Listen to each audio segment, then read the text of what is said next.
The USO shows had an incredible influence on the views that Koreans had of countries abroad, and of course, in particular, the United States. In order to really understand the aspects that I focus on in this lecture, I do recommend you all read further into the start of the Korean War and other aspects of the 1950s and 1960s, of course, and onward.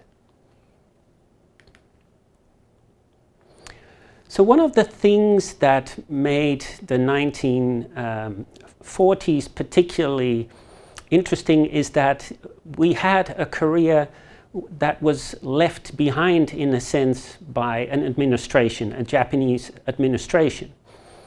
And the Americans, who then kind of moved in, needed to set up kind of an administration that, of course, wasn't Japanese and was Korean, ideally.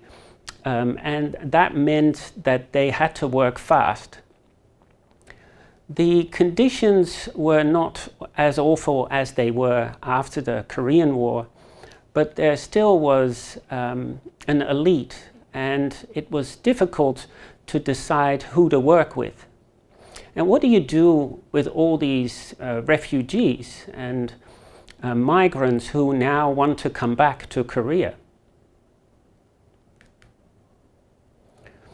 If you look at the conditions in the 1950s and the late 1940s, they weren't good at all. In general, the country wasn't well off. It wasn't in a terrible state, but it wasn't well off either. And so what you then quickly see is that from the late 1940s onwards, and certainly after the Korean War, Koreans start to emulate Korea as this kind of cultural utopia, a place where things really were possible, where you could go and have a better life.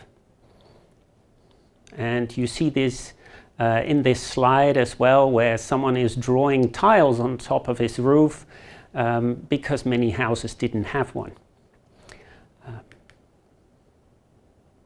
So John Hodge, who was in charge of the army stationed in what would eventually be known as South Korea, he really wanted to stop communism first and foremost.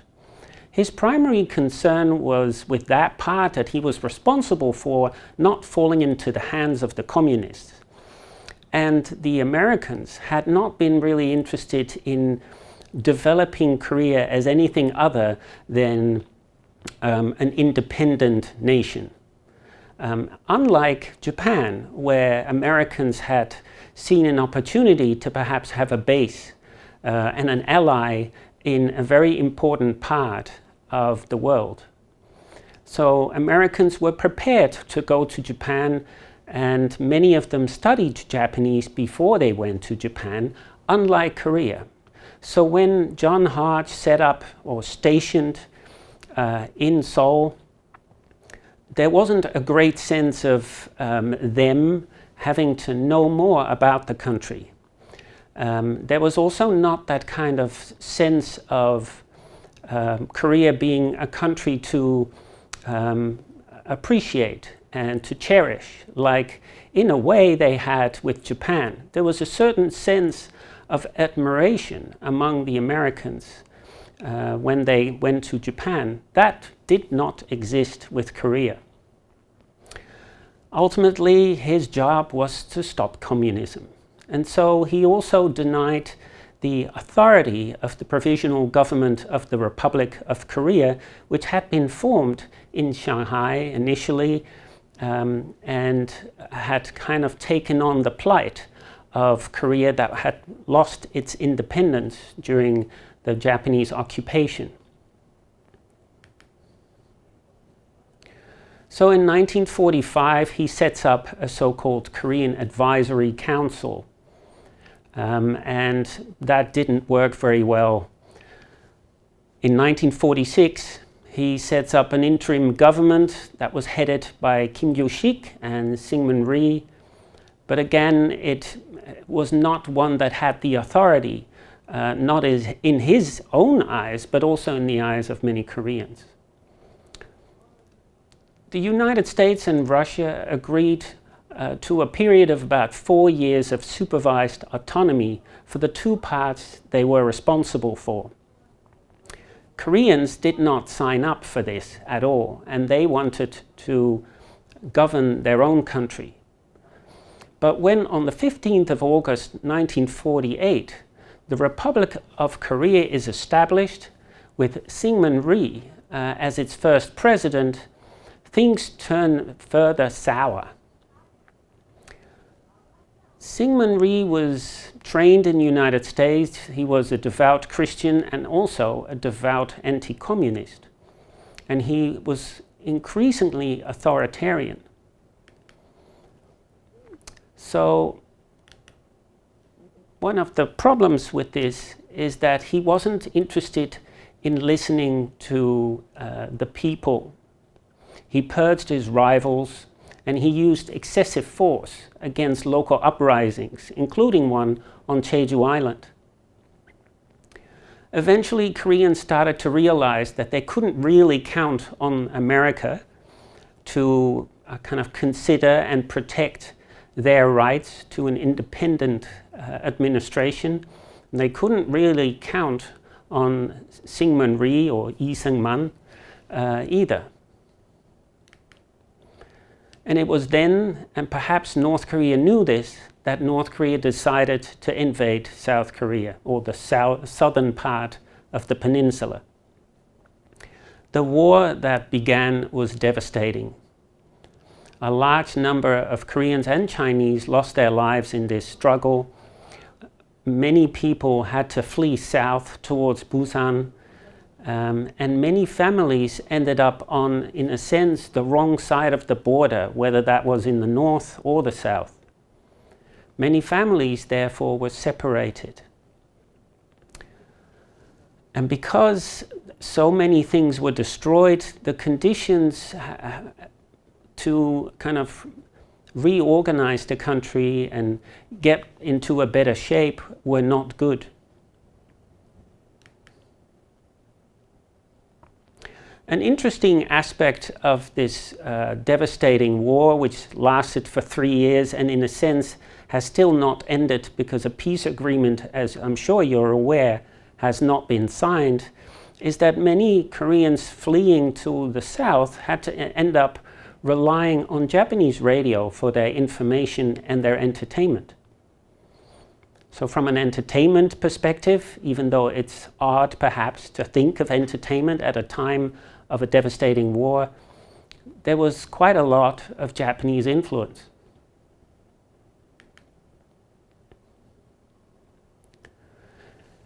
Entertainment in the 1950s, perhaps, as you can imagine, allowed the people enjoying it to escape from the realities. So stories and songs, movies, images, they all took you away to exotic foreign places. They made you dream of a romantic scene, of romance, of course, but also of heroes, a clear good and bad, something that was complicated in Korea. The reality for many entertainments, though, was that the conditions of performance were poor. And many people had to work around American army bases to earn a little bit of money, where there were many prostitutes and where the pay wasn't good. And the irony in all of this is that despite the sad conditions, America really remained this kind of cultural utopia. And Koreans, especially the young, dreamed of an escape to a life in the United States, where they could follow Western fashion and popular entertainment even more easily than they were already doing in Korea. Many also tuned in to the American radio, and they took up studying English.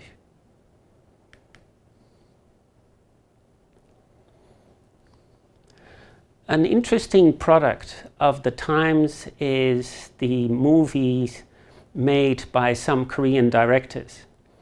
Shin Sang-ok is one of the kind of memorable directors of the time. In his Tiyokwa, he portrayed the struggles of women in the society of the time.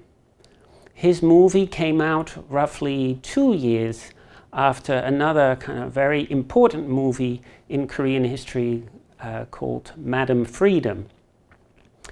In Madam Freedom, we see a young kind of intellectual woman kind of enjoying being liberated from the patriarchy. She flirts with a neighbor, she goes to kind of jazz bars and works in a black market shop in downtown Seoul. Even though the movie does not end on a positive, it shows that there were many struggles, in a sense, for women in contemporary society.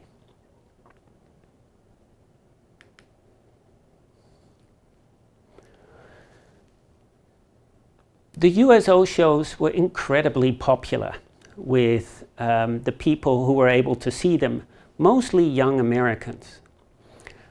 But there wasn't that much to show. Unfortunately, most of the entertainments went to Japan, if they did come to the region, and there was an incredible kind of desire for more. And so Ted Tiller wrote, in 1949, he wrote a pamphlet that suggested to also introduce female impersonation, drag, for want of a better term, as an alternative to professional entertainment. He said, because there was always a need, rather than try for realism or to suggest effeminacy, it is better and funnier to exaggerate incongruities, to let the masculine chest hair show through the deep plunging negligee neckline, to capitalize on the brawny arms, the bulging biceps, the large feet, and the Adam's apples.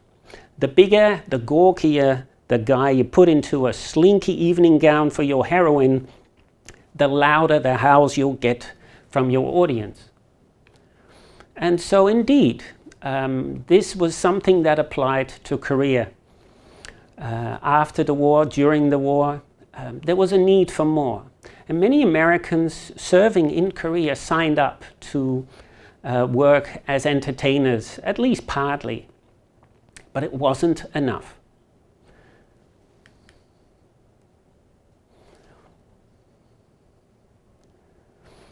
Interesting about the entire system that the Americans set up to allow both Americans and local Koreans to work as entertainers is a kind of auditioning system which set somewhat vague criteria, a little bit like the auditioning shows we know from television today. In the beginning, it was a system that had 3 ranks. If you just had a pretty good show but a terrible voice, you might be ranked number 1. If you had a good show and a good voice, you might be ranked 2. And if you were very good in every aspect, you might be ranked number 3. Now, as you can tell, that ranking is a bit odd because it sounds like you're 3rd ranked and therefore not very good, even though the pay associated with someone ranked in the 3rd category was considerably higher, about 150% of someone who was ranked number 1. And so the Americans recognized their mistake and eventually changed their own system so that both local American servicemen and Koreans could audition and maybe ranked instead A, which was the top rank now, or B or C. The very best out of the A's were given the AA rating. And so people such as Shin Jung-hyun, or the Kim sisters, they were given the AA rating. And with the AA rating, you got to perform for the largest audiences. And as you'll see in some of the photos here, the audiences could indeed be very large, numbering in the thousands.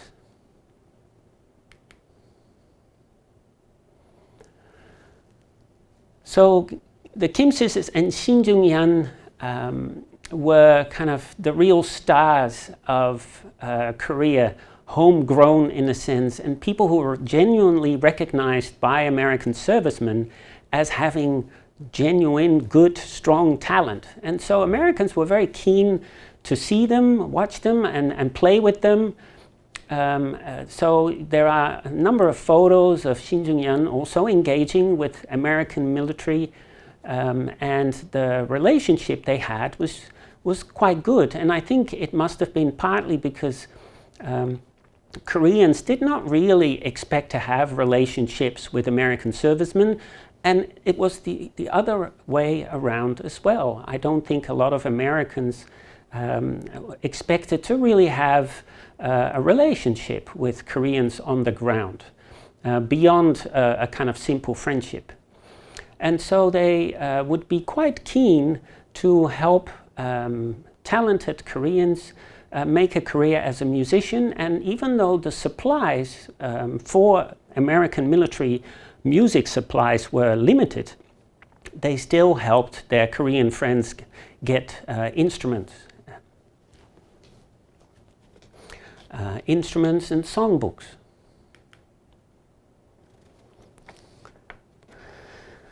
I guess one of the most important aspects of the show was also simply the conditions of performance. When people were given a job, perhaps as an A-rated performer, and had to travel into the countryside to perform for a large crowd, one of the issues was that it could be dangerous. So the roads were bad, sometimes there was shelling, and when they actually turned up at a show, Shin Jung-yan, for example, said that they sometimes had frozen instruments. And so they had to first unfreeze the instruments and sometimes unfreeze their own hands, which is what Soo Kim of the Kim sisters once told me, that they were just too cold to perform. In addition, once they were there and had to actually come on stage and earn their dollars, or their food as well, because in the beginning some of the lower ranked performers sometimes simply performed for food. The sound was quite bad on occasion, and because of the sound of shelling, they couldn't always really hear the music. And so one of the kind of vague criteria of the auditioning process was to be able to put on a really good show, regardless of musical talent. And so when you look at the people who did really well, they, generally speaking, were people who really took to the stage and played with the audience. Those were the most popular performers of the time. So to round up, I guess the USO shows were important because they really started first engagement between servicemen and Koreans who had talent. They also allowed Koreans to dream of America not just as anyone going there and maybe finding a way to have a better life, but perhaps even as performers. So they could dream of becoming a star, which I'm sure gave some quite a lot of hope.